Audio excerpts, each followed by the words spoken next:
Good evening friends. నేను ఈరోజు మీతో ఒక మంచి విషయాన్ని షేర్ చేసుకోబోతున్నాను. ఇది వీలైనంత ఎక్కువ మందికి షేర్ చేయండి, అందరికీ ఉపయోగపడుతుంది. మీరు షేర్ చేసినందుకు అందరూ కూడా హ్యాపీగా ఫీల్ అవుతారు.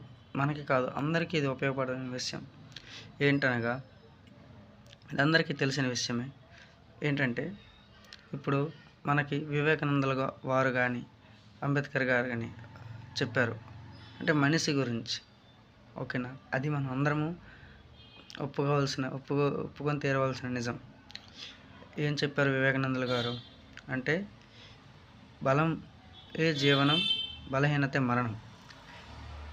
Strength is the life, weakness is the death. ఒకటో పాయింట్.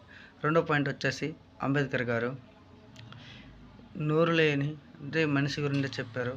నోరు లేని మేకను బలిస్తారు కానీ, అంటే జంతువుని ఎగ్జాంపుల్గా తీసుకొని చెప్పారు. నోరు లేని జంతువుని బలిస్తారు కానీ నోరు ఉన్న సింహాన్ని ఎవరు బలివ్వరు కదా. అందుకోసమే మీరు సింహంలా బతకాలి, ధైర్యంగా బతకాలి అనేసి చెప్పారు. చాలా అర్థం ఉంటుంది. పెద్ద పెద్ద వాళ్ళు చెప్పిన ఊరికే చెప్పరు, దానికి చాలా అర్థం ఉంటుంది. ఓకేనా friends? Thank you so much.